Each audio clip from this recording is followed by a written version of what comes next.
Hola, estás en Voz Dormida. Hoy hablaré sobre 10 ideas que llevan siglos circulando en frases que todo el mundo reconoce y casi nadie ha pensado de verdad. Son frases que aparecen en muros, en citas de redes sociales, en conversaciones de sobremesa. Y precisamente por eso han perdido algo esencial, la capacidad de incomodar. Porque una idea filosófica que no incomoda no está funcionando. Escribe en los comentarios cuánto tiempo libre tienes ahora o cómo te fue el día. En los comentarios hay personas muy reflexivas y curiosas y me gusta leerlos. Si el proyecto Voz Dormida te gusta, puedes seguir el enlace en la descripción y apoyarlo. Hay algo que ocurre con las grandes frases del pensamiento cuando se repiten demasiado. Se vuelven decorativas. Dejan de cortar. Una frase que alguna vez fue una pregunta con bordes afilados termina convertida en adorno, en firma de correo, en estampado de taza. Y en ese proceso no pierde solo su forma, pierde su función. Porque la función original de esas ideas no era consolar ni inspirar. Era producir una grieta en la forma en que el oyente entendía su propia vida. Eso es lo que quiero recuperar aquí. No la versión cómoda de estas frases, sino la versión que duele un poco al pensarla en serio. Las 10 ideas que exploraremos provienen de momentos muy distintos del pensamiento humano. Algunas tienen más de 2000 años, otras son más recientes, pero todas comparten una característica que las hace peligrosas en el sentido más interesante de esa palabra. Al entenderlas con precisión, hacen imposible seguir usando ciertas palabras de la misma manera. Palabras como libertad, verdad, conocimiento, yo, muerte. Palabras que usamos a diario dando por sentado que sabemos lo que significan. La filosofía, en su forma más honesta, es el conjunto de herramientas que una civilización ha construido para preguntarse qué significa exactamente lo que ya cree saber. No para dar respuestas definitivas, sino para hacer que las preguntas sean más precisas. Una pregunta más precisa es más difícil de esquivar. Y esa dificultad es productiva. Piensa en cómo funciona una frase filosófica de verdad. Tiene una superficie comprensible, algo que cualquier persona capta en la primera lectura.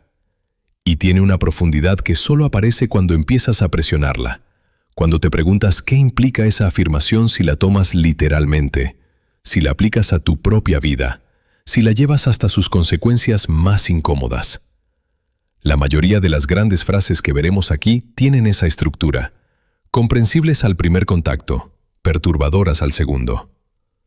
Lo que hace que estas 10 ideas sean especialmente relevantes no es su antigüedad ni su prestigio académico. Es que cada una de ellas opera sobre un territorio que todos habitamos. La relación contigo mismo, con los demás, con el tiempo, con el sufrimiento, con la muerte, con la libertad. No son especulaciones sobre mundos abstractos, son estructuras que determinan cómo piensas sobre lo que ya te está pasando. Y aquí está la tensión que atraviesa todo lo que sigue. Si estas ideas son verdaderas, o incluso parcialmente verdaderas, entonces saber que existen cambia algo. No necesariamente de forma inmediata ni visible, pero cambia la arquitectura de las preguntas que puedes hacerte. Amplía o estrecha ciertos caminos. Hace que algunas certezas que parecían sólidas empiecen a verse como construcciones provisionales. Empezaremos por la más antigua, por la que fue inscrita como mandato en el centro mismo del pensamiento griego. 3 palabras que suenan sencillas y esconden uno de los problemas más resistentes que el pensamiento humano ha producido. Conócete a ti mismo. Conócete a ti mismo.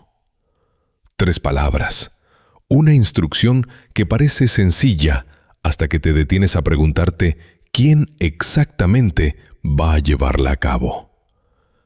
Ahí está el problema. El sujeto que se propone conocerse a sí mismo y el sujeto que va a ser conocido son la misma entidad. El instrumento de observación y el objeto observado coinciden.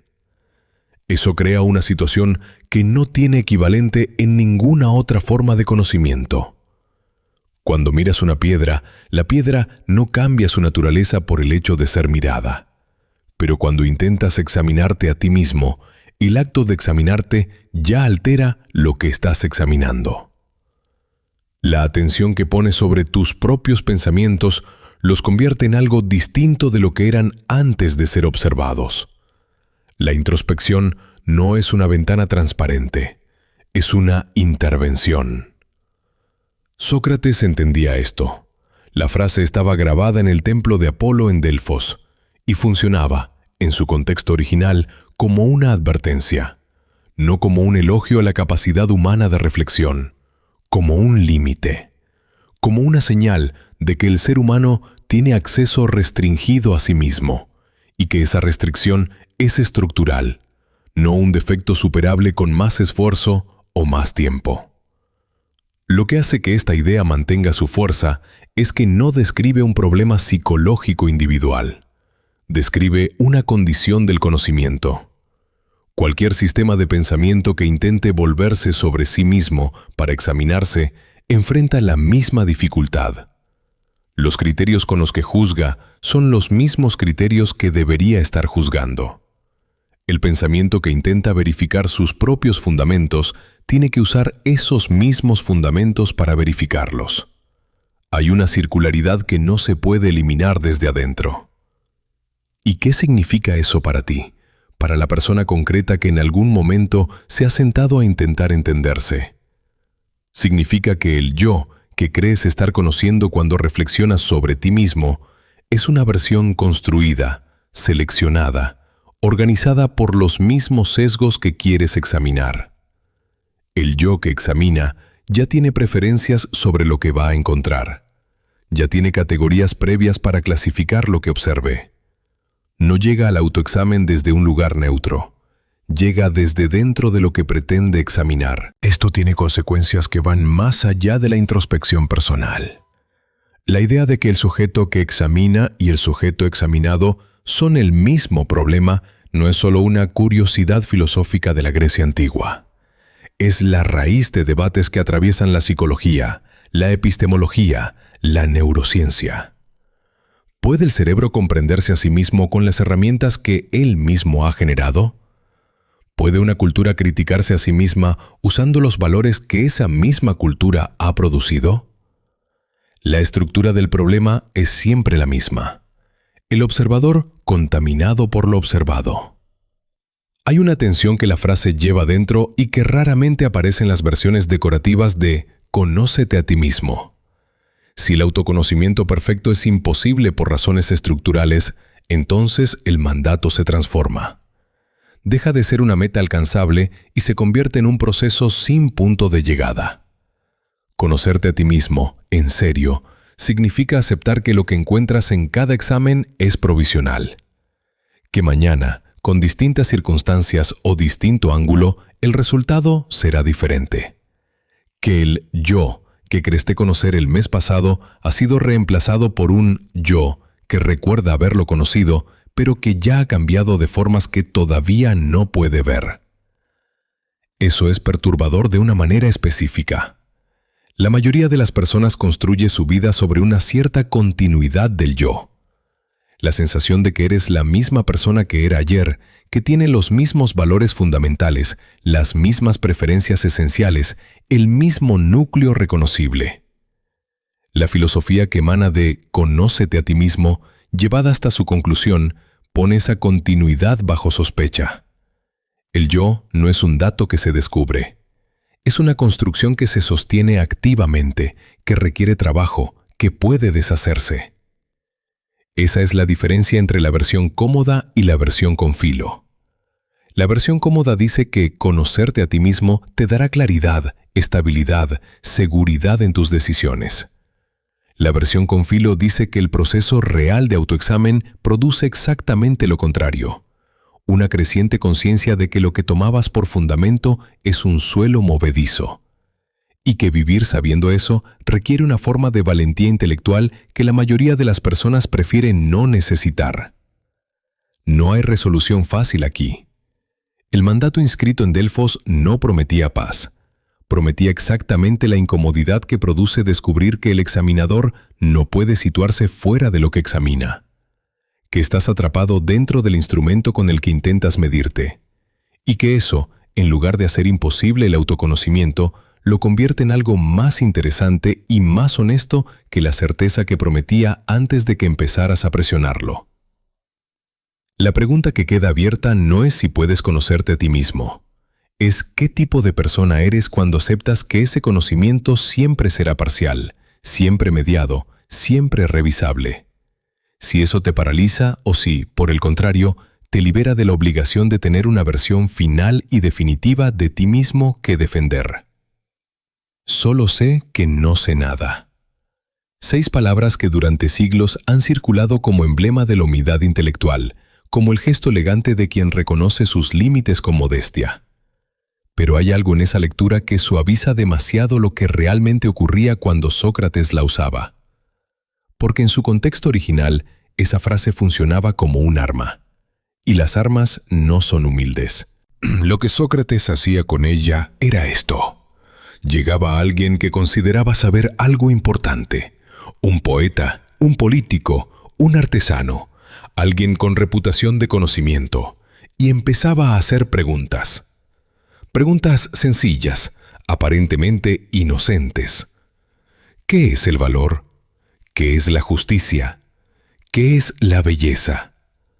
Y en el transcurso de esa conversación, el interlocutor iba descubriendo, pregunta a pregunta, que no podía sostener lo que creía saber. Que sus definiciones se contradecían. Que sus certezas se deshacían al primer contacto con una pregunta formulada con precisión. Al final de la conversación, el interlocutor quedaba sin su certeza de partida y sin nada con qué reemplazarla. Sócrates, en cambio, ya sabía desde el principio que no sabía, y esa era exactamente su ventaja. El criterio que hace que esto sea algo más que un juego retórico es la asimetría. La persona que reconoce su ignorancia tiene acceso a un terreno que la persona segura de su conocimiento no puede pisar. Puede formular preguntas sin el peso de defender una respuesta. Puede explorar sin el riesgo de perder algo. La ignorancia reconocida, en ese sentido, produce una libertad de movimiento intelectual que la certeza bloquea. Y Sócrates lo sabía. Usaba esa libertad de forma deliberada, sistemática, con plena conciencia de su efecto sobre los demás. El coste de esa posición es considerable. Mantener la ignorancia reconocida como estado permanente requiere algo que pocas personas están dispuestas a sostener durante mucho tiempo. Vivir sin el suelo firme que da la certeza. Cada vez que creemos saber algo con solidez, ese saber organiza el resto de nuestro pensamiento. Nos da un punto de apoyo desde el cual juzgar, desde el cual decidir, desde el cual relacionarnos con los demás. La ignorancia reconocida elimina esos puntos de apoyo uno por uno. No los reemplaza con otros más sólidos. Los reemplaza con preguntas. Hay personas que piensan en Sócrates como en alguien liberador, en alguien que abría horizontes intelectuales. Y eso es verdad en parte. Pero los relatos que han sobrevivido también muestran algo distinto. Sus interlocutores con frecuencia salían de esas conversaciones perturbados, irritados, desconcertados. Algunos lo detestaban.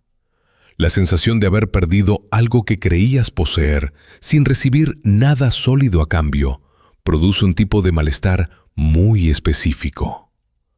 La filosofía antigua lo llamaba aporía, que significa literalmente sin salida, sin camino. El estado en el que una pregunta ha destruido las respuestas disponibles y todavía no ha producido ninguna nueva. Lo que convierte a «solo sé que no sé nada» en una tesis filosófica con consecuencias reales es la siguiente implicación. Si la ignorancia reconocida es una posición epistémica superior a la certeza ilusoria, entonces el conocimiento que más importa no es acumulativo, sino destructivo. El pensamiento más valioso sería aquel que deshace lo que cree saber, no el que añade más información a lo que ya tienes.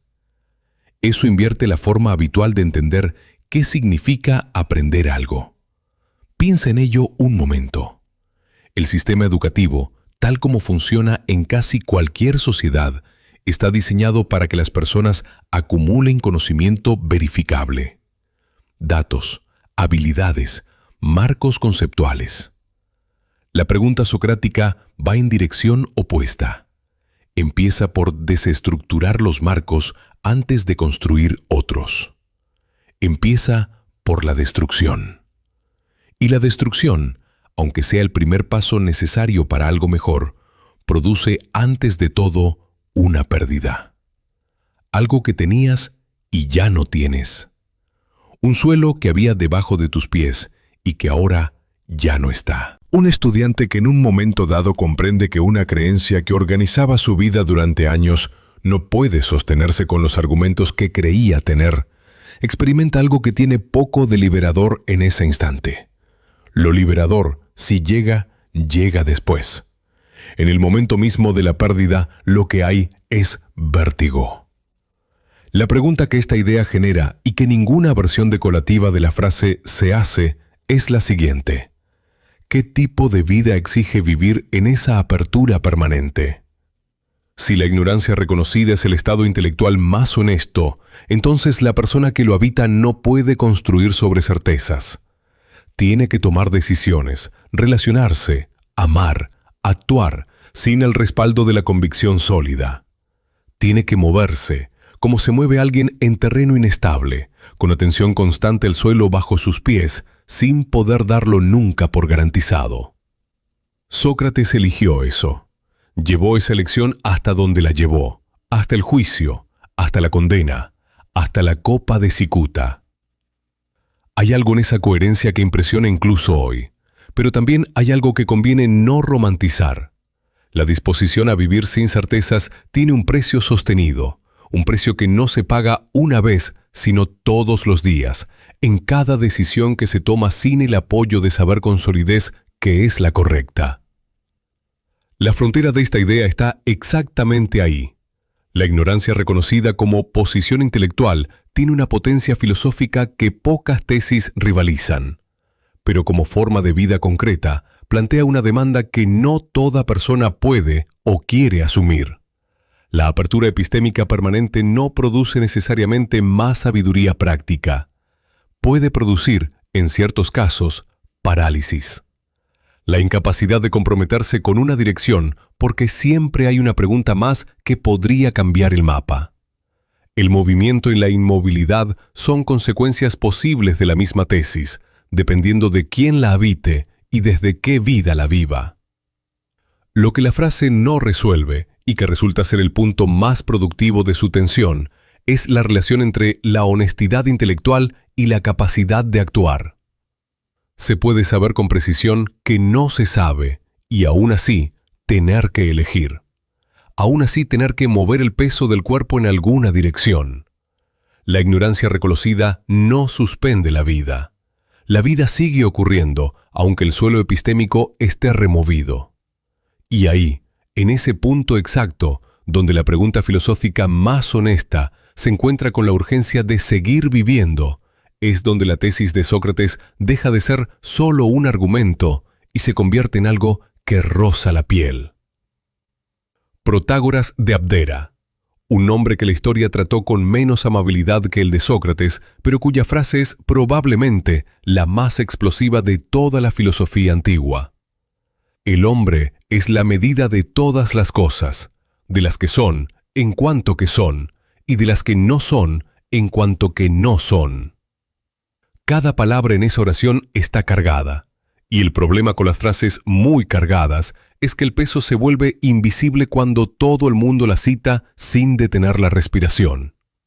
Lo que Protágoras estaba diciendo, sin rodeos, es que la realidad no tiene una forma que pueda leerse independientemente de quién la lee, que no existe un punto de observación externo a todos los observadores desde el cual la verdad pueda establecerse de forma definitiva, que cada ser humano, por el hecho de ser el instrumento con el que percibe y juzga, es también el criterio último de lo que percibe y juzga.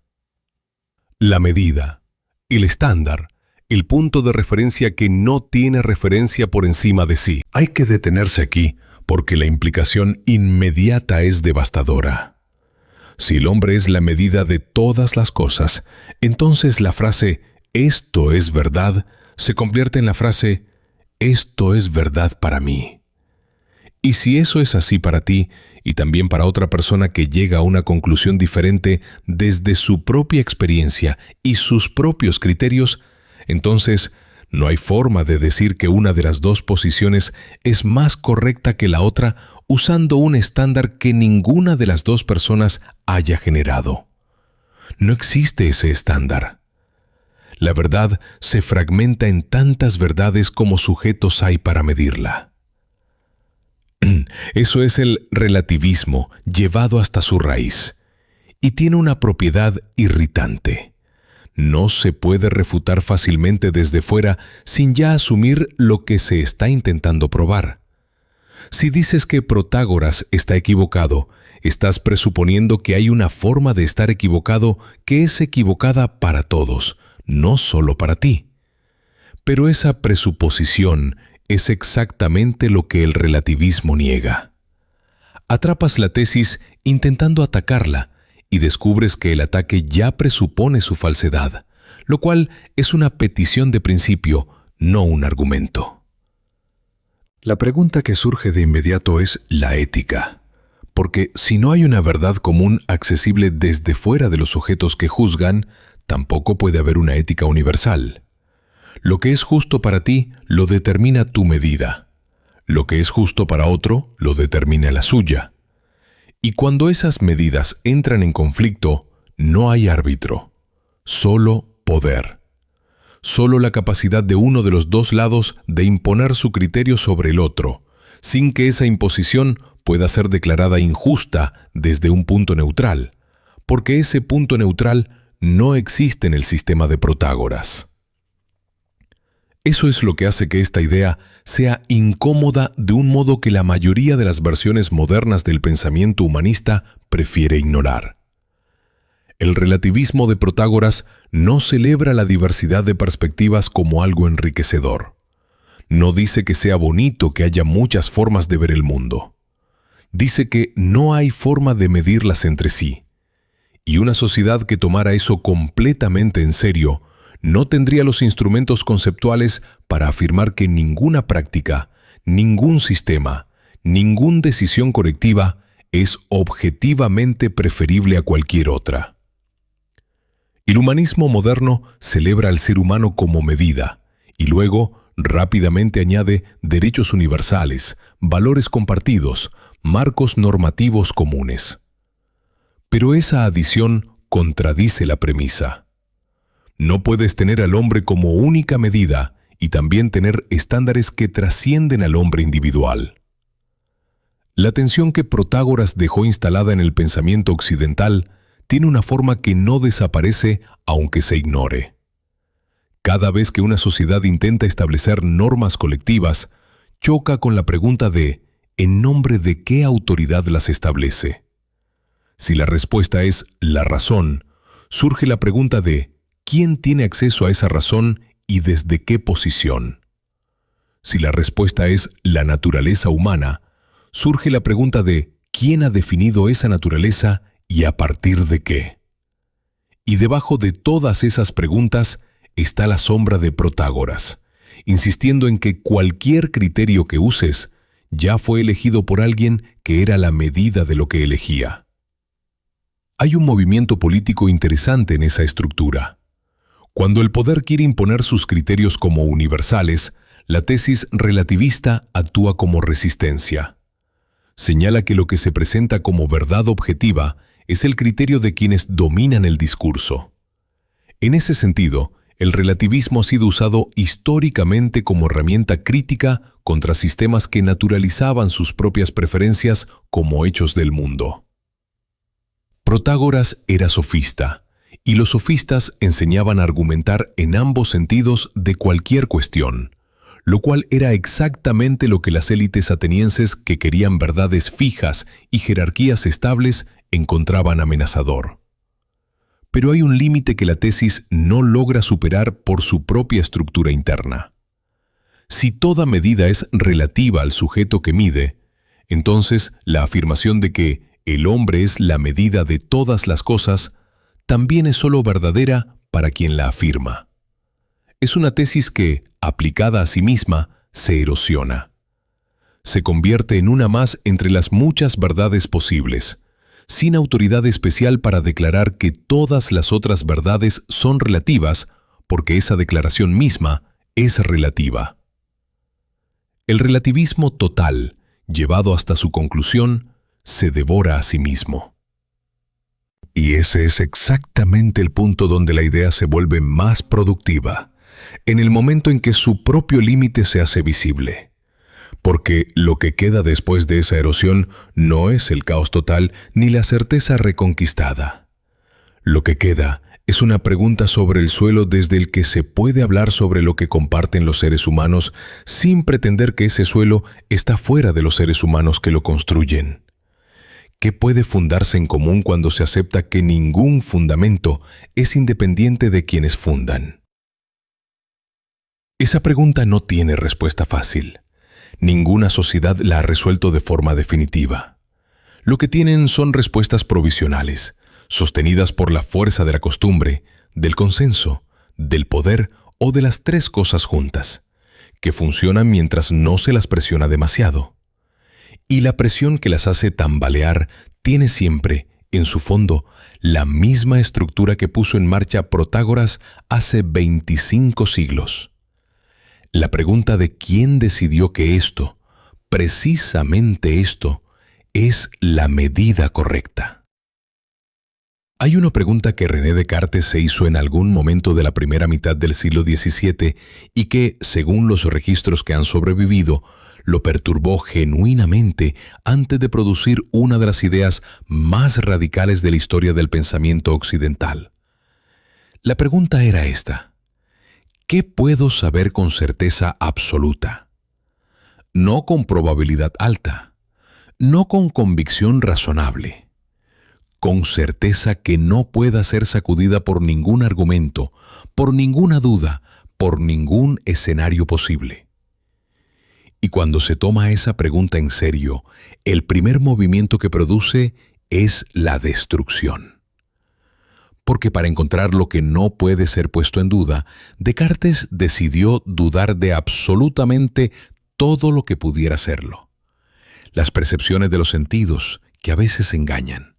Los razonamientos matemáticos, que podrían ser el producto de un dios maligno que hiciera que 2 más 2 pareciera 4, aunque no lo fuera.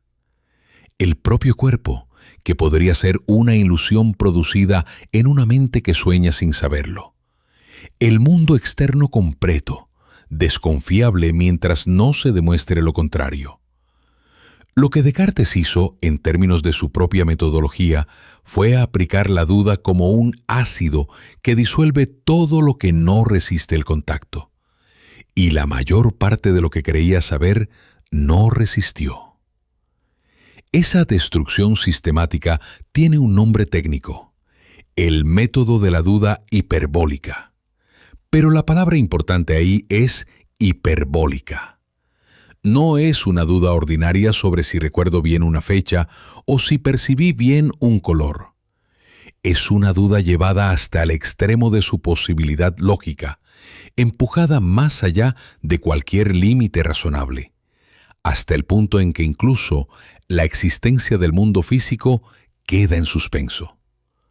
Cuando un método llega ahí, ha vaciado el suelo completamente. No queda nada sobre lo que pararse. Y sin embargo, algo quedó. Algo que el ácido de la duda no logró disolver, porque la disolución misma lo confirmaba. El pensamiento. El acto de dudar es ya un acto de pensar, y si estás pensando, algo está ocurriendo. Algo existe en el momento en que ocurre. No puedes dudar de que estás dudando sin que esa duda sea una nueva confirmación de que hay algo que duda. La frase que cristalizó esa estructura, cogito ergo sum, pienso, luego existo, no es una deducción lógica en el sentido habitual. No va de premisa a conclusión con pasos intermedios verificables. Es una intuición directa, algo que Descartes describió como captado en un instante, sin secuencia, sin espera. En el momento mismo en que el pensamiento ocurre, la existencia del pensante queda garantizada por el hecho de que ocurre. La potencia de ese hallazgo no está en lo que afirma, que es bastante poco, que existes como cosa pensante en el momento en que piensas.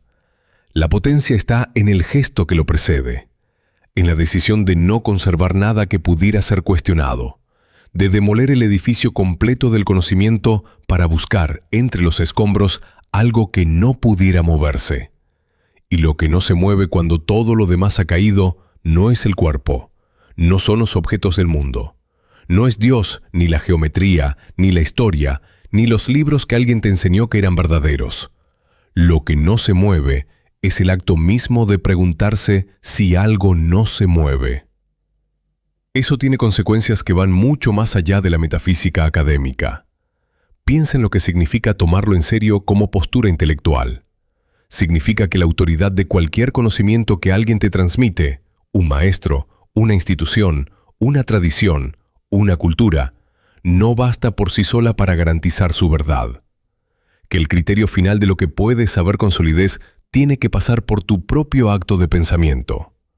La herencia intelectual de cualquier tipo se vuelve provisional mientras no sea sometida al examen de la duda metódica.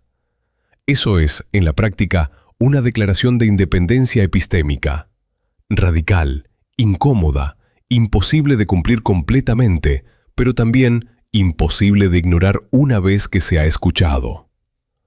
Hay algo que conviene señalar antes de seguir, porque si no se dice, la idea queda incompleta. Descartes no destruyó para dejar ruinas. Destruyó para reconstruir sobre un fundamento que consideraba indestructible. A partir del cogito, reconstruyó la existencia de Dios, la existencia del mundo físico, las bases de la ciencia natural. El edificio que levantó después no es el punto aquí, porque muchos de sus argumentos posteriores han sido criticados con solvencia durante siglos. El punto es el primer movimiento, la decisión de empezar desde cero, de asumir que todo lo que se ha recibido como verdadero es sospechoso hasta que pase por el filtro de la duda llevada al límite. Y aquí aparece el límite de la idea, que es tan interesante como la idea misma. La duda hiperbólica es un experimento mental. Funciona dentro de la cabeza de alguien que se sienta a pensar con el tiempo suficiente para hacerlo. Pero nadie vive en ese experimento permanentemente. El propio Descartes no vivía así. Tomaba decisiones, relacionaba con otros, tenía costumbres, escribía cartas, dormía. La vida no espera a que el método de la duda haya certificado cada pieza de información antes de exigir una respuesta. El cartero llega mientras todavía estás dudando de si el mundo externo existe. Eso genera una tensión que la filosofía posterior a Descartes examinó durante siglos. La brecha entre el sujeto que piensa y el mundo al que ese sujeto pertenece sin haber elegido pertenecer, el mundo que lo formó antes de que tuviera las herramientas conceptuales para examinarlo. Nadie llega a la duda desde un vacío. Llega desde un idioma, desde unas categorías heredadas, desde unas percepciones entrenadas por la experiencia acumulada antes de que el método empiece. El punto de partida que Descartes declara como el punto cero no es, en rigor, un punto cero. Es un punto que parece cero porque la duda ha silenciado todo lo que es visible, pero las estructuras invisibles, las que forman el marco mismo desde el que se duda, permanecen. Esa es la grieta que muchos pensadores encontraron después. El sujeto que duda ya es un sujeto formado, situado, condicionado. La ilusión del punto de partida neutral, del observador sin perspectiva previa que puede reconstruir el conocimiento desde cero, es exactamente eso, una ilusión productiva. Productiva porque generó siglos de filosofía fecunda. Ilusión porque ningún ser humano real ha podido ejecutarla sin traerla consigo. Y sin embargo, hay algo en el gesto de Descartes que no pierde su fuerza aunque se conozca su grieta. La decisión de preguntar, antes de aceptar cualquier cosa como verdadera, si realmente hay razón suficiente para aceptarla, es una herramienta que sigue cortando. No en el modo absoluto que él imaginó, pero sí en el modo parcial, aplicado, concreto, de preguntarle a una creencia ¿por qué merece seguir ahí? ¿Qué la sostiene? ¿Qué caería si ella cayera? ¿Qué seguiría en pie? La frase «pienso, luego existo» ha sobrevivido 4 siglos porque señala algo que precede a cualquier sistema filosófico elaborado, que el acto de pensar es ya el único suelo que no necesita más suelo debajo. Todo lo demás puede ser puesto en duda. Eso no. Y desde ese suelo mínimo, casi invisible de tan delgado, Descartes levantó la pregunta que la modernidad filosófica todavía no ha terminado de responder. ¿Qué puede conocer un ser que solo puede garantizar su propia existencia en el momento en que piensa, y que fuera de ese momento no tiene ninguna garantía de nada? Friedrich Nietzsche no era un ateo que celebraba la ausencia de Dios. Eso es lo primero que hay que entender cuando la frase aparece, porque sin eso, la frase pierde toda su densidad y se convierte en un grito de guerra de alguien que no la leyó completa. Lo que Nietzsche escribió en La Gaia Ciencia, en 1882, fue puesto en boca de un hombre loco que corre por el mercado con una linterna encendida en plena mañana, buscando a Dios entre los puestos de verduras, entre la gente que se ríe de él. El hombre loco grita que Dios ha muerto, y luego pregunta algo que convierte el párrafo entero en un diagnóstico y no en una proclama.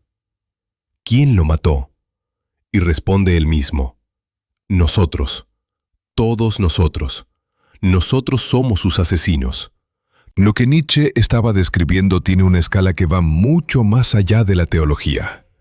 El sistema de valores que había organizado la civilización occidental durante más de 1000 años, el sistema que daba sentido al sufrimiento, que establecía jerarquías de lo bueno y lo malo, que decía por qué valía la pena vivir y qué forma debía tener esa vida, ese sistema dependía de un fundamento que la propia cultura había ido erosionando desde adentro. La ciencia moderna, el pensamiento crítico, la secularización progresiva, la confianza creciente en la razón humana como árbitro de la realidad, todas esas fuerzas, que en muchos aspectos son conquistas genuinas, habían ido vaciando la estructura que les daba coherencia a los valores que esa misma cultura consideraba sagrados. El fundamento se había disuelto, pero los valores seguían ahí, como muebles en una casa cuya planta baja ha desaparecido. Esa es la imagen que importa, no el ateísmo como postura intelectual, sino el colapso del horizonte desde el que todo lo demás recibía su peso y su orientación. Cuando el horizonte desaparece, las cosas no se ordenan solas en una nueva jerarquía. Flotan. Y flotan de una manera que puede no ser inmediatamente visible, porque los hábitos, las instituciones, los lenguajes morales siguen funcionando por inercia durante generaciones. Se habla de justicia, de bien, de deber, de progreso, pero esos términos ya no tienen el suelo que los anclaba. Se usan como si tuvieran peso propio, como si el peso no hubiera venido siempre de algo exterior a ellos. Alguien pide justicia para una situación que considera intolerable. La exige con convicción absoluta. Pero si se le pregunta desde qué fundamento esa exigencia tiene autoridad más allá de su propia convicción, la pregunta abre un vacío que muy pocas personas están preparadas para mirar directamente. El lenguaje moral sobrevive al sistema que lo generó. Eso es lo que Nietzsche llamó nihilismo. La situación en que los valores siguen usándose, pero han perdido la fuente que los hacía vinculantes. Y aquí la frase se vuelve brutal de una manera específica. Porque el diagnóstico no va dirigido a los creyentes, va dirigido a quienes ya no creen, pero siguen viviendo como si la estructura moral que heredaron del horizonte religioso pudiera mantenerse sola, sin su fundamento, por voluntad colectiva, por costumbre, por consenso. Nietzsche veía en esa postura una forma de cobardía intelectual. No la cobardía de seguir creyendo, sino la cobardía de pretender que se puede tener el mapa sin el territorio que lo generó. La pregunta que sigue inmediatamente es obvia. Si el horizonte ha colapsado y los valores flotan sin fundamento, ¿qué viene después? Y aquí Nietzsche fue honesto de una manera que pocos pensadores se permiten. Dijo que la respuesta todavía no estaba disponible, que el colapso era tan reciente, tan poco asimilado, que la humanidad aún no había entendido lo que había hecho. El hombre loco del mercado dice exactamente eso. Llegamos demasiado pronto. Esta noticia todavía está en camino. Los oídos que podrían escucharla todavía no existen. Esa honestidad sobre el tiempo es lo que hace la frase más incómoda que cualquier declaración atea simple. Un ateo puede decir que Dios no existe y seguir adelante con su vida, organizando sus valores desde la razón o desde la experiencia o desde el afecto. Eso es coherente. Lo que Nietzsche señala es más perturbador, que incluso esa coherencia está prestada. Que la razón como árbitro de los valores, el individuo como fuente de sentido, el progreso como horizonte de esperanza, todo eso son ideas que tomaron su forma dentro del sistema que se disuelve, y que no es obvio que puedan sostenerse solas una vez que se examinan sin ese sistema detrás. Hay un microejemplo que ayuda a ver la estructura concreta de este problema. Cuando alguien dice que la ciencia ha demostrado que cierta práctica es dañina y que por tanto debe evitarse, está haciendo un salto silencioso de un hecho a una norma. El hecho es el daño. La norma es que el daño debe evitarse. Pero esa norma no viene de la ciencia. La ciencia describe, no prescribe.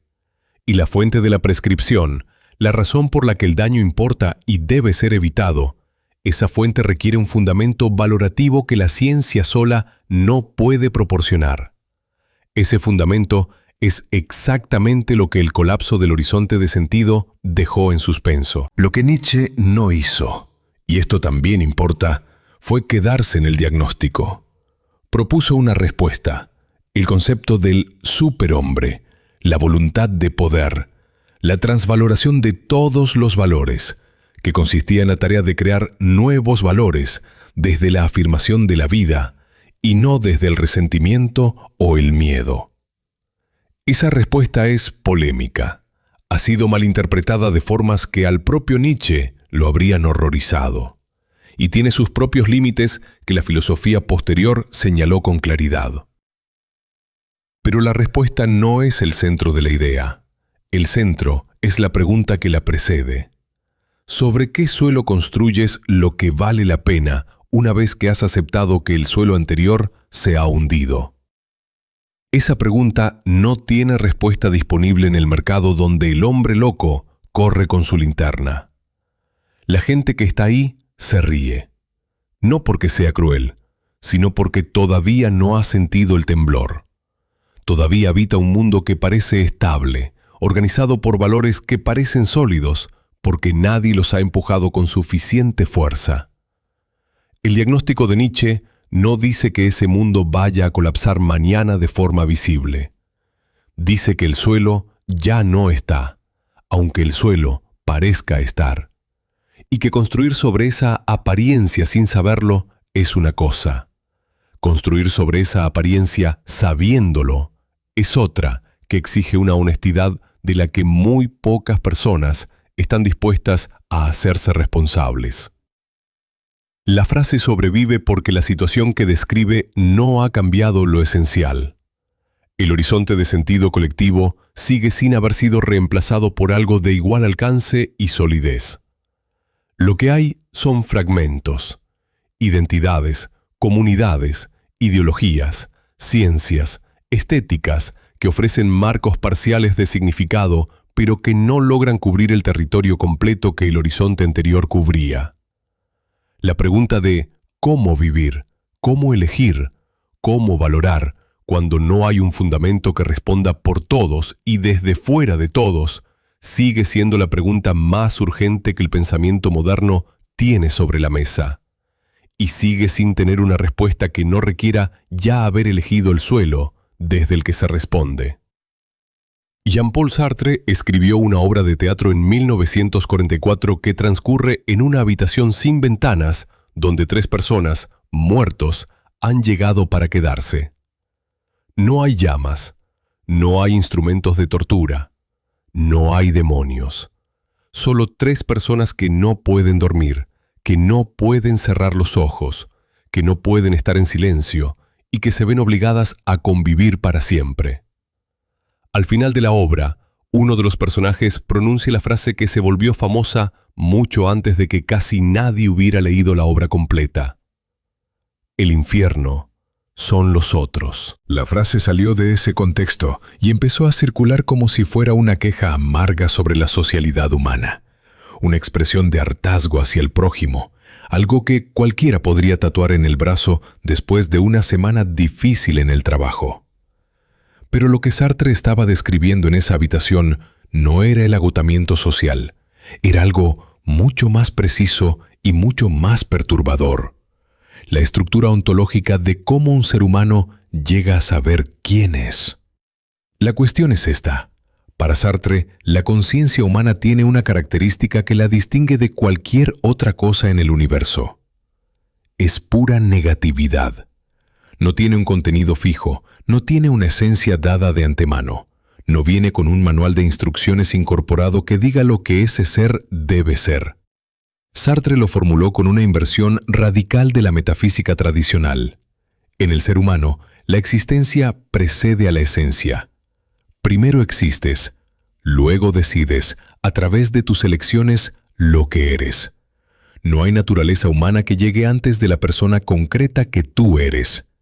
Hay una persona concreta que construye su naturaleza al elegir, al actuar, al comprometerse con el mundo de una forma determinada. Eso suena a libertad, y lo es, pero tiene un peso que la palabra libertad, usada con ligereza, no captura. Si no tienes esencia fija, si lo que eres es el resultado de lo que eliges ser, entonces tampoco tienes un espejo interior que te devuelva una imagen estable de ti mismo. Desde dentro, eres siempre apertura, siempre posibilidad, siempre lo que todavía no has terminado de decidir. Y ahí es donde entra el otro. La mirada del otro hace algo que tú no puedes hacerte a ti mismo. Te objetiva.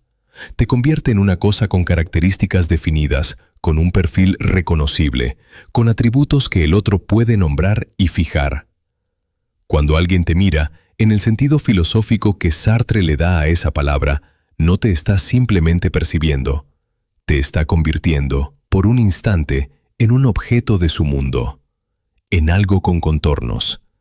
Y eso produce algo que Sartre describió con una palabra que en castellano pierde un poco de precisión. La vergüenza. La vergüenza originaria, no en el sentido moral de haber hecho algo malo, sino en el sentido de descubrir de repente que eres visible para alguien que te ve de una manera que tú no controlas, que hay una imagen de ti circulando en la conciencia de otro y que tú no tienes acceso completo a esa imagen, que en el mundo del otro tú eres ya algo definido, ya algo con límites, antes de que hayas terminado de decidir lo que quieres ser. La tensión que eso genera no desaparece con el tiempo ni con el conocimiento mutuo, porque la mirada del otro sigue siendo una libertad separada de la tuya. Una libertad que puede definirte de maneras que tú rechazas, que puede verte donde no quieres ser visto, que puede congelarte en una versión de ti mismo que tú mismo consideras incompleta, antigua, parcial.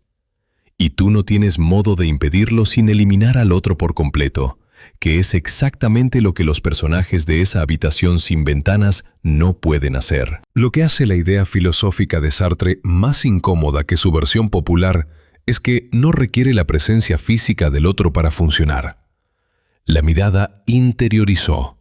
Llevas contigo las miradas que han caído sobre ti, los juicios que han circulado sobre lo que eres, las definiciones que otros han propuesto de tu carácter, tu valor, tu lugar en el mundo. Esas miradas no necesitan que el otro esté presente para seguir operando. Siguen trabajando desde adentro, organizando las posibilidades que te pareces capaz de considerar, dibujando los bordes de lo que te sientes autorizado a intentar. El infierno no necesita estar lleno de otras personas físicamente presentes. Puede funcionar perfectamente bien desde dentro de una sola cabeza en la que las miradas ajenas se han instalado de manera permanente.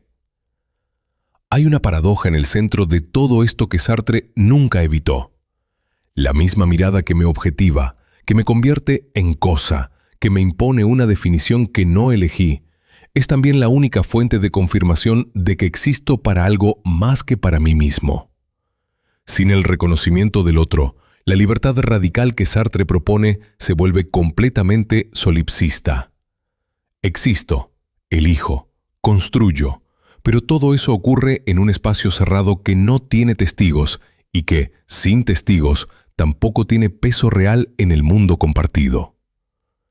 El otro me limita y al mismo tiempo me ancla, me define desde fuera y al mismo tiempo me hace visible más allá de mi propia perspectiva. Esa paradoja no se resuelve en la obra de Sartre, se sostiene como tensión, y sostenida como tensión, señala algo que la experiencia confirma de maneras que no necesitan explicación filosófica para ser reconocidas. Dependes del otro para saber quién eres. Y esa dependencia es exactamente aquello que amenaza la libertad que supuestamente eres. No hay salida ordenada de esa estructura. Relacionarte con otros significa exponerte a ser definido desde fuera. Retirarte de los otros significa perder el único espejo que puede devolverte una imagen de ti mismo con alguna consistencia. La frase sobrevive 4 décadas después de la muerte de Sartre porque la situación que describe no ha cambiado de estructura. La forma en que las personas se evalúan mutuamente, se juzgan, se catalogan, y lo que esas evaluaciones hacen al espacio interior de quien las recibe, sigue siendo uno de los mecanismos más poderosos y menos examinados de la experiencia cotidiana. Las plataformas digitales lo han amplificado de una manera que Sartre no podía anticipar en detalle, pero sí en principio. Más miradas, más definiciones que circulan sin control, más imágenes de ti mismo que no elegiste y que sin embargo operan como si fueran tuyas. La pregunta que la idea deja abierta es si existe algún modo de habitar esa estructura sin quedar atrapado en ella. Sartre pensaba que sí, que la libertad radical podía sostenerse incluso bajo el peso de la mirada ajena, aunque reconocía que hacerlo requería una lucidez sobre uno mismo que la mayoría de las personas evita sistemáticamente. No porque sean cobardes, sino porque esa lucidez tiene un coste real. Significa asumir que nadie puede darte la definición de lo que eres que te libere de tener que elegirla tú mismo. Que ningún reconocimiento externo, por más completo que sea, resuelve la tarea de construirte que la existencia te impone desde el primer momento. Y en la habitación sin ventanas, los 3 personajes siguen ahí, sin poder dormir, sin poder mirar hacia otro lado, confirmándose mutuamente en lo que son, sin poder dejar de hacerlo, sin poder salir. Friedrich Nietzsche escribió esa frase sobre el sufrimiento en un contexto específico. Estaba pensando en lo que distingue al ser humano que ha atravesado una crisis real del que ha vivido protegido de ella. No lo escribió como consuelo para quien acaba de perder algo. Lo escribió como tesis. Y la diferencia entre un consuelo y una tesis es la diferencia entre algo que te abraza y algo que te exige. La frase es esta: lo que no me mata me hace más fuerte. Y su problema no es que sea falsa. Su problema es que se ha vuelto tan fácil de pronunciar que ya casi nadie siente el peso de lo que afirma.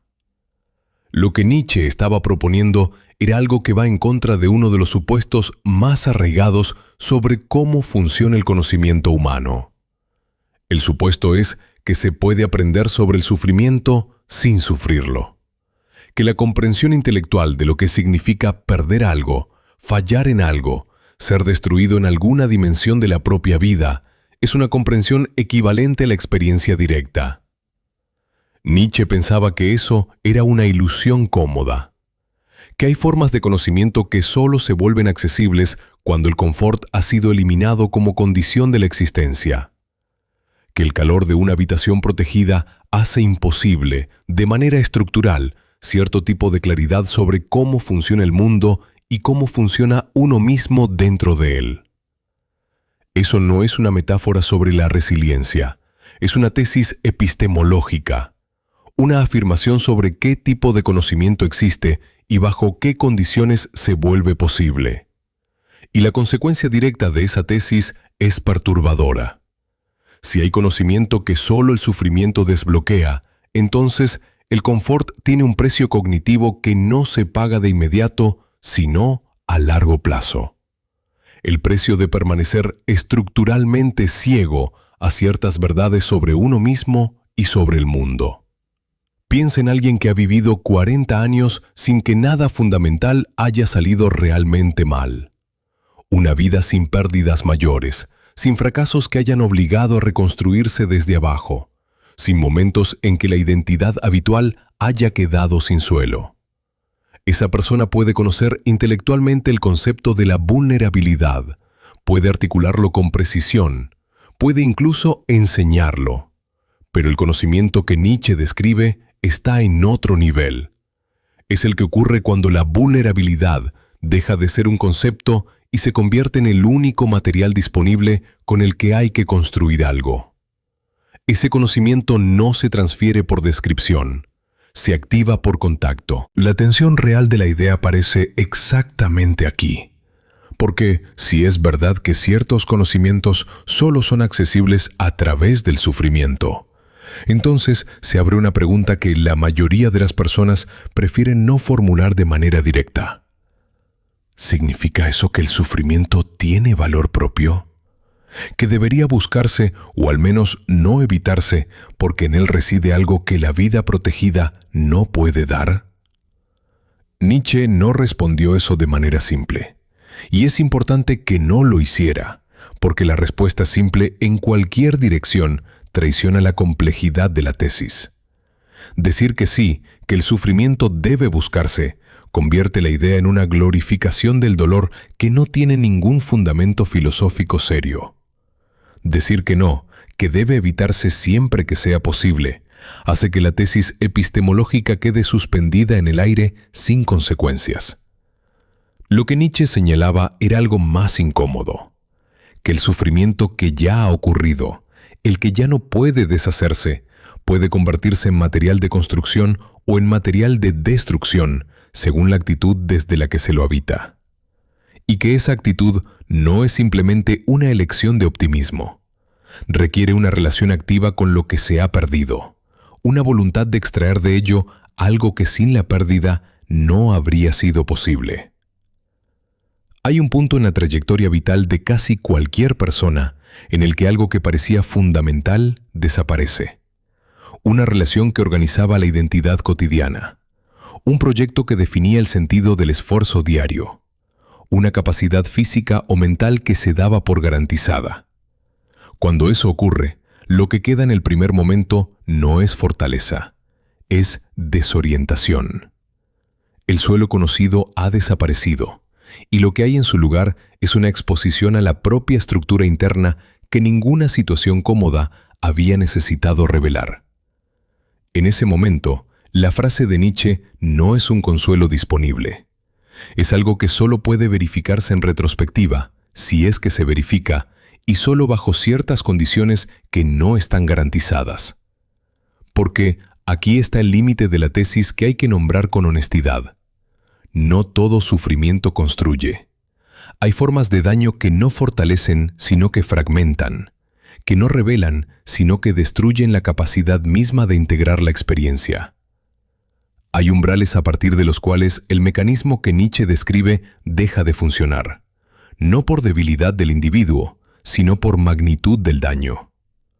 La frase, aplicada sin ese reconocimiento, se convierte en una herramienta para exigir a las personas que ya han sido sobrepasadas que extraigan valor de lo que simplemente las ha roto.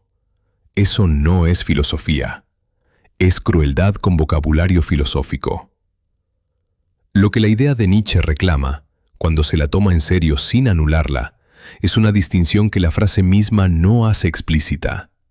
La diferencia entre el sufrimiento que deja intacta la capacidad de procesar y el sufrimiento que la destruye.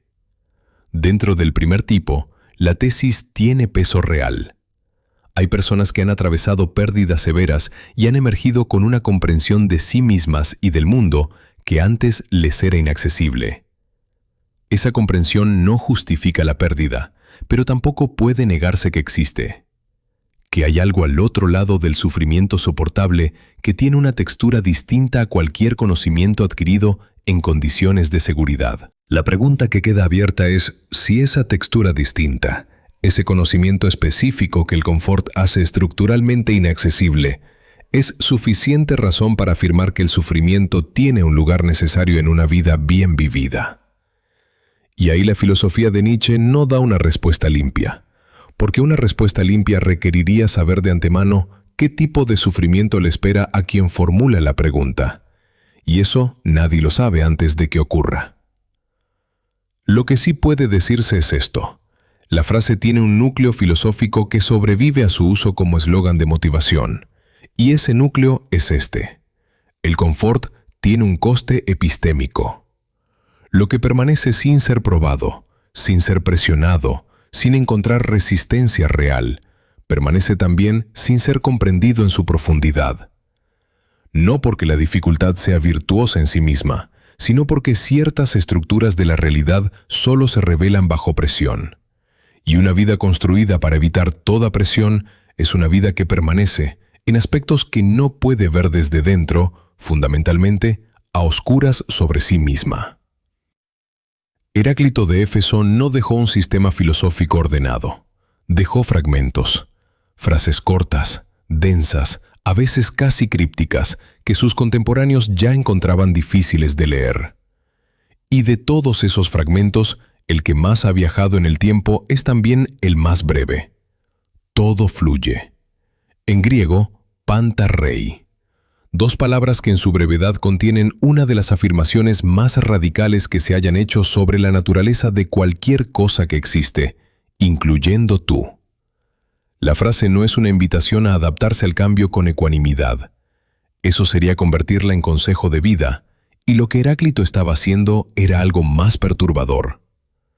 Estaba negando la existencia de cualquier cosa que permanezca idéntica a sí misma de un momento al siguiente. No estaba diciendo que las cosas cambian con el tiempo, que los imperios caen y los ríos se desbordan y las personas envejecen. Eso lo sabe cualquiera. Estaba diciendo que la identidad estable de cualquier cosa es una construcción que el pensamiento superpone sobre un proceso que nunca se detiene. Que lo que llamas esto, esta mesa, este río, esta persona, este yo, es un nombre que le das a algo que en el momento en que lo nombras ya ha dejado de ser exactamente lo que era. La imagen del río que Heráclito usó es tan conocida que ya casi no corta. No puedes bañarte 2 veces en el mismo río, porque en el segundo baño el río ya ha cambiado, y tú también. Pero la imagen tiene una segunda capa que se pierde cuando se cita de forma rápida.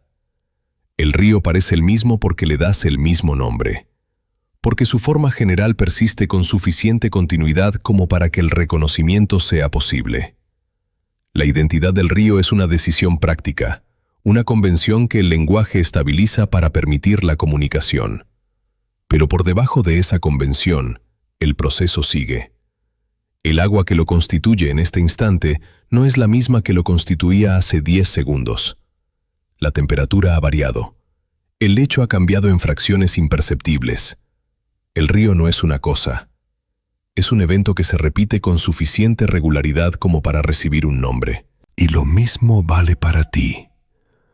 Eso es lo que hace que la idea de Heráclito sea filosóficamente más agresiva de lo que su uso popular sugiere. Porque si lo aplicas con la misma consecuencia al sujeto que lo piensa, la pregunta que surge es: ¿qué queda de la identidad personal cuando se toma en serio el flujo?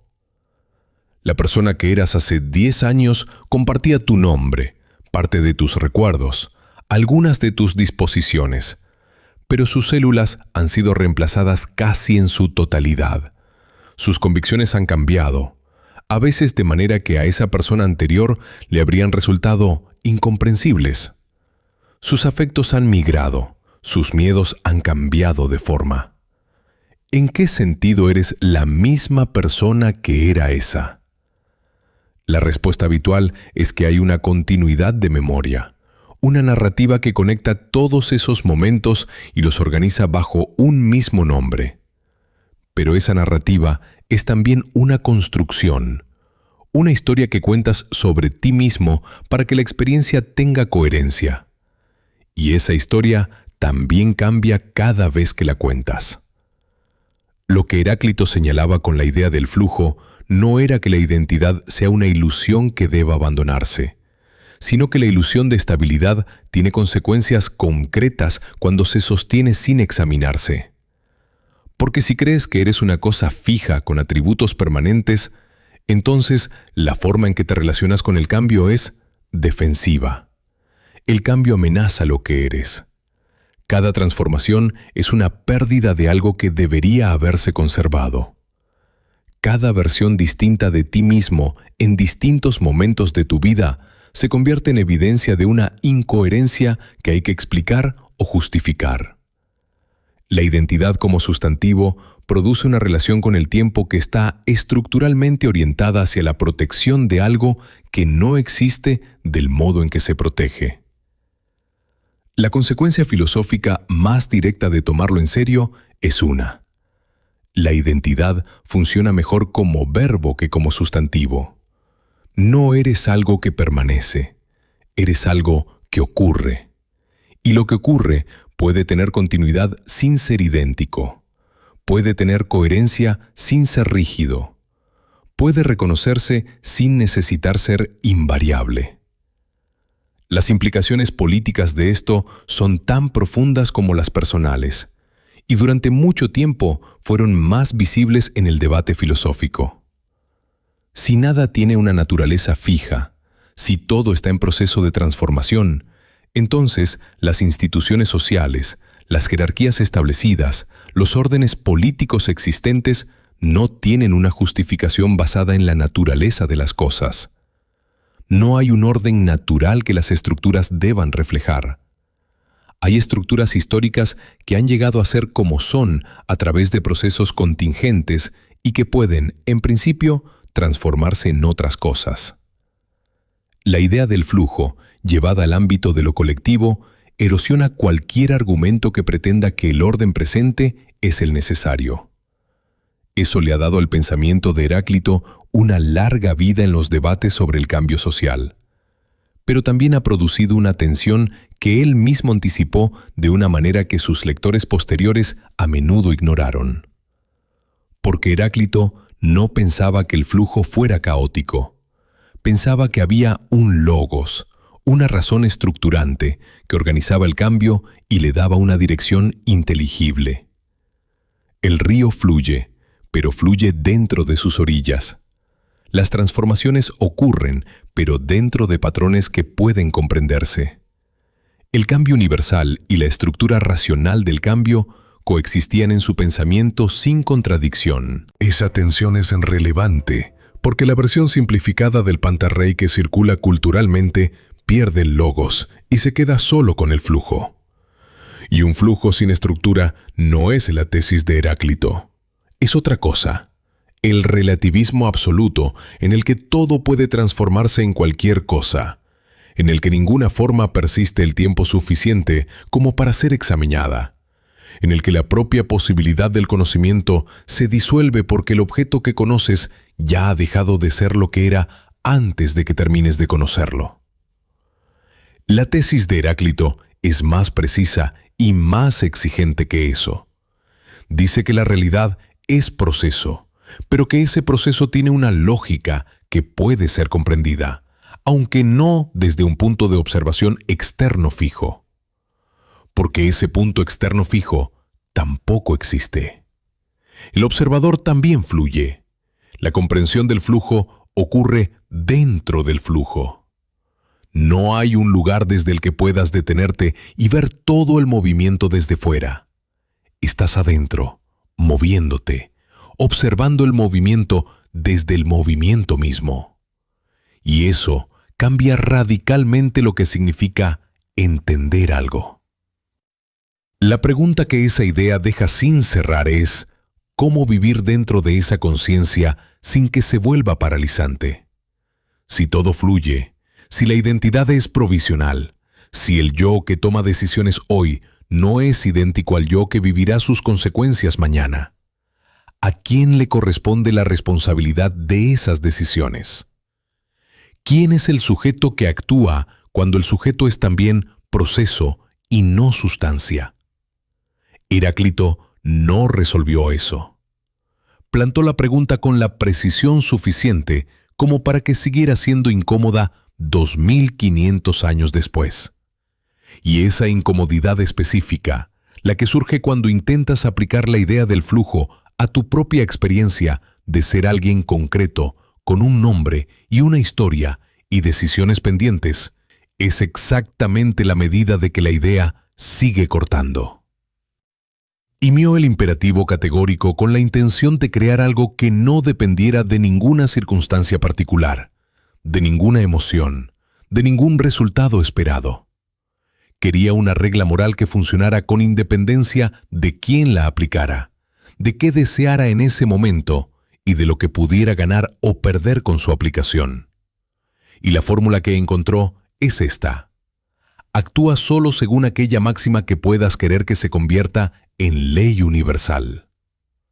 La frase suena razonable en la primera lectura, casi amable, pero la operación que describe es más violenta de lo que su tono sugiere.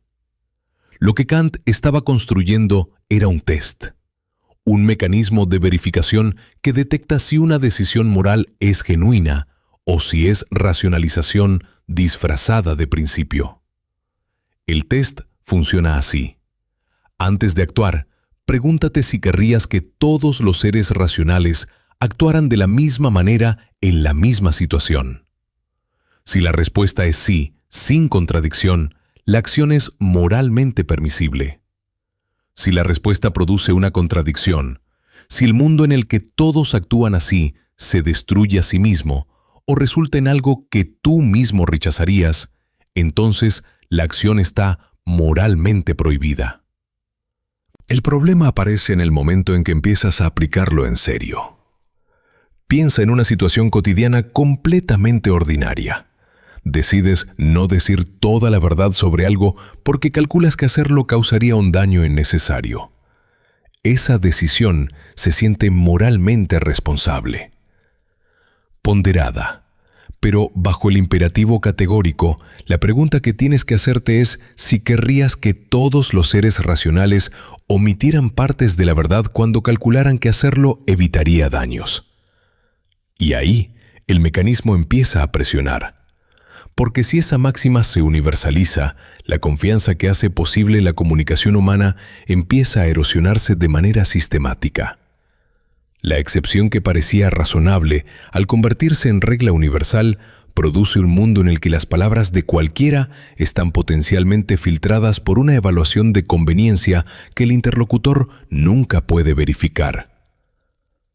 Kant era inflexible en esto. Y esa inflexibilidad es exactamente lo que hace que su idea sea filosóficamente poderosa y al mismo tiempo profundamente incómoda para casi cualquier vida concreta. La potencia del imperativo categórico como herramienta filosófica no reside en que dé respuestas claras sobre qué hacer. Reside en que revela con qué frecuencia las decisiones que consideramos moralmente aceptables no sobreviven al test de la universalización. Eso es lo que Kant quería decir cuando describía su fórmula como un instrumento para detectar la hipocresía moral, aunque no usara exactamente esa palabra. La hipocresía moral no es la de quien dice una cosa y hace otra de manera consciente. Es la de quien genuinamente cree que su excepción está justificada, mientras rechazaría la misma excepción si la hiciera otra persona con los mismos argumentos.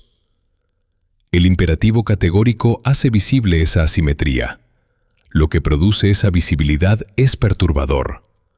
La mayoría de las decisiones morales que tomamos en la vida cotidiana tienen algún componente de contexto, de relación particular, de cálculo de consecuencias que las hace parecer justificadas desde adentro, pero que no sobreviviría en una universalización sin producir contradicciones. Kant sabía esto. No lo consideraba un defecto del imperativo categórico, sino su principal virtud. La ética rigurosa tiene que incomodar, porque si no incomoda, es que no está midiendo nada real. Hay una objeción clásica a todo esto que vale la pena nombrar sin esquivarla. La objeción dice que el imperativo categórico es demasiado rígido, que ignora el peso de las circunstancias concretas y que aplicarlo sin matices produce resultados que cualquier persona sensata rechazaría.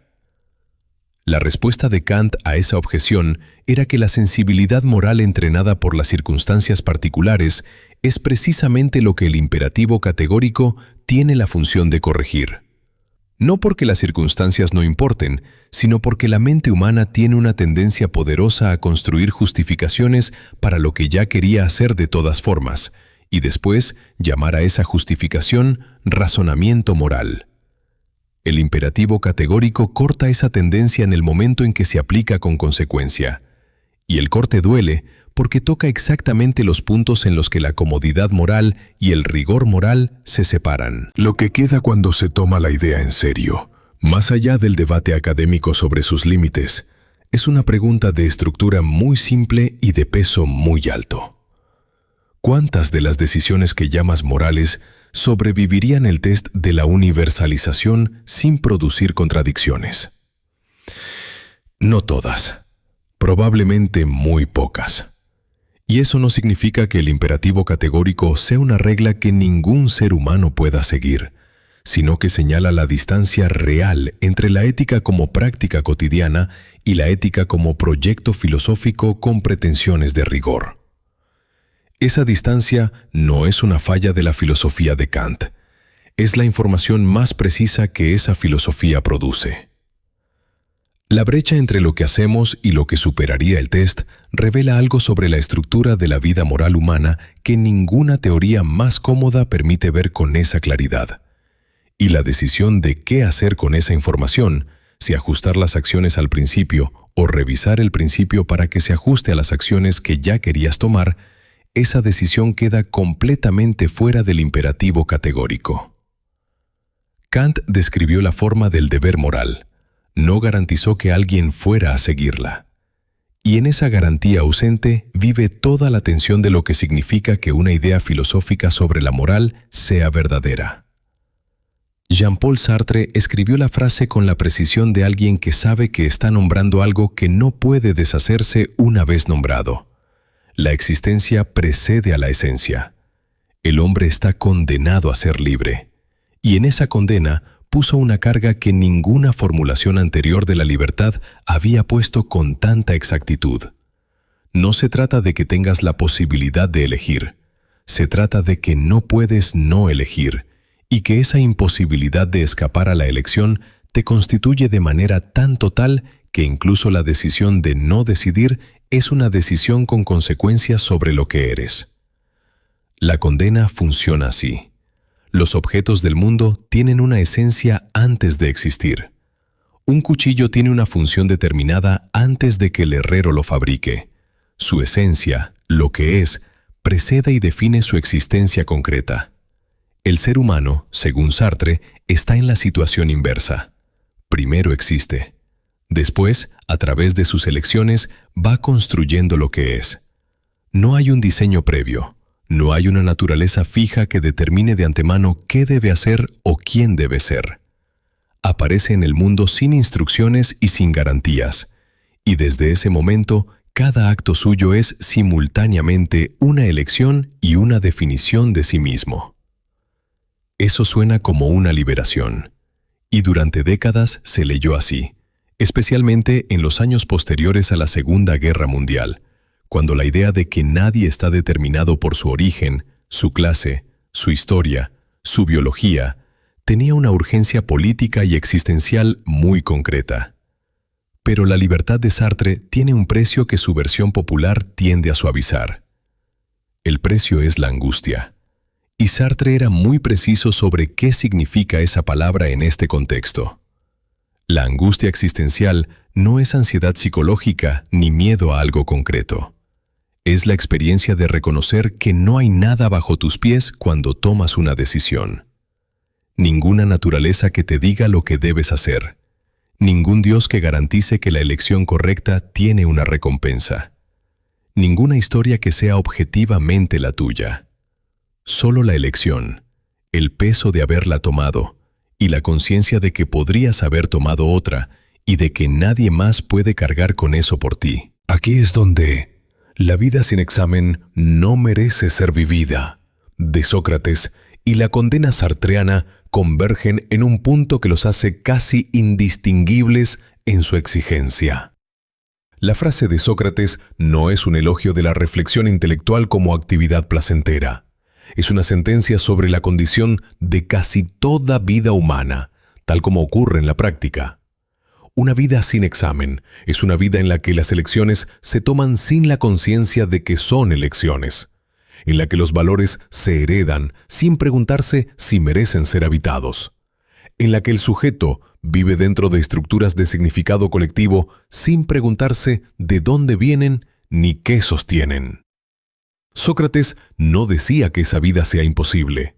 Decía que bajo ese modo de existir, el ser humano ocupa su propia vida sin habitarla plenamente. La violencia de esa afirmación no se amortigua con el tiempo. Sócrates la pronunció ante un tribunal que lo estaba juzgando y eligió no retractarse. Eligió la condena antes que la retractación. Y ese gesto tiene una coherencia interna brutal. Si la vida sin examen no merece ser vivida, entonces una vida examinada que se salva renunciando al examen ha dejado de merecer ser vivida en el momento mismo de salvarse. La lógica es implacable y Sócrates la siguió hasta el final. Lo que une a Sócrates y a Sartre en este punto es el reconocimiento de que el examen y la libertad son estructuralmente lo mismo cuando se toman en serio. Examinar la propia vida significa exactamente esto: asumir que nadie más puede decirte cómo vivirla con autoridad definitiva, que las respuestas heredadas son materiales de trabajo y no puntos de llegada, y que esa asunción te deja en la misma posición que Sartre describía como condena, sin suelo fijo, con la responsabilidad completa de lo que hagas con lo que encuentres cuando miras. La pregunta que esa convergencia abre es si existe una diferencia real entre las dos formulaciones o si son la misma idea con distinto vocabulario. Y hay una diferencia, aunque sea sutil. Sócrates ponía el peso en el examen como proceso, en la disposición a preguntarse continuamente sobre lo que se hace y lo que se valora. Sartre ponía el peso en la elección como estructura ontológica, en el hecho de que el ser humano no puede suspender esa estructura aunque quisiera. El examen socrático es una práctica que puede adoptarse o no adoptarse. La condena sartreana no admite excepción. Incluso quien nunca se examina está ejerciendo su libertad en cada momento en que deja que otro decida por él.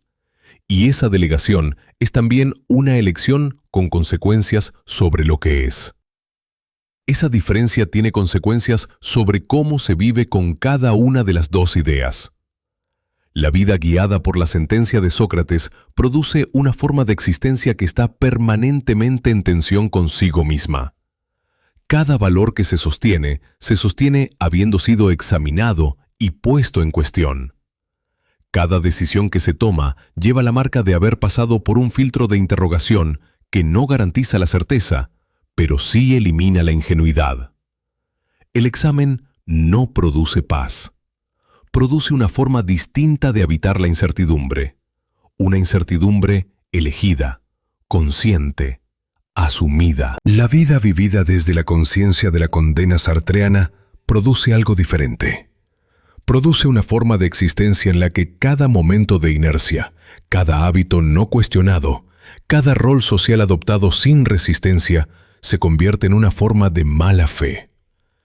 Sartre llamaba mauvaise foi a la tendencia humana de actuar como si no se tuviera elección, de decir «tengo que», cuando en realidad se está diciendo «elijo y prefiero no asumir que elijo». La mala fe no es hipocresía en el sentido moral ordinario. Es una estrategia de alivio frente a la angustia de la libertad. Y Sartre reconocía que es permanente, que todos la practicamos en algún grado, que la conciencia de la condena no elimina la tendencia a escapar de ella. Lo que las dos ideas comparten, cuando se ponen juntas, es una afirmación sobre el coste de ser plenamente consciente. El examen tiene un coste. La asunción de la libertad tiene un coste. Y ese coste no es abstracto. Es el peso concreto de saber que lo que eres en este momento es el resultado acumulado de elecciones que tomaste, que no tomaste, o que dejaste que otros tomaran por ti. Esa conciencia no puede devolverse una vez recibida. Cambia la relación con cada decisión posterior, incluso con las más pequeñas. La pregunta que queda abierta y que ninguna de las dos formulaciones cierra es si existe alguna diferencia real entre una vida examinada que produce angustia y una vida no examinada que produce comodidad, desde el punto de vista de quien la vive. Sócrates habría dicho que la diferencia es total, que la comodidad de la vida no examinada es la comodidad de quien vive una vida que no es del todo suya. Sartre habría dicho que la distinción misma entre las dos es parte de la elección que cada uno hace, y que nadie está en posición de juzgar la elección del otro con autoridad objetiva, porque esa autoridad es exactamente lo que la condena eliminó. Y en esa imposibilidad de juzgar con autoridad se asienta la tensión que ninguna de las dos ideas resuelve. El examen no garantiza que lo examinado sea mejor. La conciencia de la libertad no garantiza que las elecciones hechas con esa conciencia produzcan vidas más plenas. Lo que garantizan, en cambio, es que quien las habita sabe lo que está haciendo de una manera que antes era imposible. Y la pregunta de si ese saber vale lo que cuesta es, precisamente, la pregunta que cada una de estas ideas deja sin responder dentro de su propio marco. Las 10 ideas han pasado, y lo que queda no es un catálogo. Lo que queda es algo más difícil de nombrar, una forma distinta de estar frente a las preguntas que antes pasaban sin rozar. Sócrates preguntó si el sujeto que se examina puede verse a sí mismo con neutralidad. Descartes demolió todo y descubrió que lo único que no podía demoler era el acto mismo de dudar. Nietzsche diagnosticó el colapso del sistema que daba valor a todo y preguntó, sin respuesta, ¿qué construye quien ya no puede construir sobre lo anterior? Sartre tomó esa pregunta y la convirtió en condena estructural. No puedes esperar instrucciones porque las instrucciones no van a llegar, y cada momento de espera es ya una decisión sobre quién eres. Esas 4 ideas, tomadas juntas, apuntan hacia el mismo punto desde ángulos distintos. El punto es este: la conciencia que tienes de ti mismo, del tiempo, del valor y de la libertad, no es el punto de partida neutro desde el que examinas el mundo. Es el resultado de decisiones que tomaste, que no tomaste y que dejaste que otros tomaran en tu nombre. Y esas decisiones siguen activas ahora mismo mientras escuchas esto. El peligro real de las grandes frases filosóficas no es que sean falsas. El peligro es que se vuelven decorativas. Hay una distancia exacta entre citar a Heráclito en una conversación y asumir en serio que la identidad que reconoces como tuya está en proceso de transformación continua en este momento, que no es la misma que hace 10 años y que no será la misma dentro de 10. Decirlo cuesta nada. Habitarlo cambia lo que es posible pensar sobre casi todo, sobre las relaciones que mantienes porque las iniciaste en otro momento, sobre los valores que sostenes porque alguien te los dio antes de que pudieras examinarlos, sobre las decisiones que evitas porque el sistema de sentido en el que vives todavía no ha colapsado lo suficiente como para forzar la pregunta. Kant construyó una máquina para detectar hipocresía moral. La máquina no da respuestas cómodas. Al aplicarla con consecuencia, la mayoría de las decisiones que se consideran moralmente aceptables no sobreviven el test de la universalización sin producir contradicciones. Eso no significa que el imperativo categórico sea impracticable. Significa que revela la distancia real entre la ética como práctica cotidiana y la ética como proyecto con pretensiones de rigor. Esa distancia no es un defecto de la teoría. Es la información más precisa que la teoría produce. Y ahí está la tensión que ninguna de estas 10 ideas resuelve dentro de su propio marco. Si el autoconocimiento tiene un límite estructural, el sujeto que examina nunca puede salir completamente del ángulo ciego que lo constituye. Si la ignorancia reconocida es más honesta que la certeza fingida, el coste de vivir en apertura epistémica permanente es real y nadie lo absorbe por ti. Si la verdad es una construcción que varía según quien mida, la ética colectiva necesita una base que el relativismo no puede proporcionar. Si la libertad es una condena sin instrucciones, la angustia que produce no es un síntoma a corregir, sino la señal de que la conciencia está funcionando con precisión. Todo eso es cierto al mismo tiempo. Y lo que hace difícil vivir con estas ideas es exactamente eso. No se contradicen entre sí de manera que una cancele a la otra. Coexisten, tensas, y esa tensión no se resuelve con más filosofía. Se resuelve, o no se resuelve, en la forma concreta en que alguien decide vivir después de haberlas escuchado. Las frases que abrieron este recorrido eran frases que la mayoría conocía. Ahora pesan diferente. Eso ocurre cuando una idea vuelve a cortar en lugar de decorar. No añade información. Cambia la estructura desde la que se procesa la información que ya tenías. Y ese cambio no puede deshacerse. La pregunta que resta, la única que estas 10 ideas dejan completamente en tus manos, es ¿qué vas a hacer con el peso de saberlo? Buenas noches.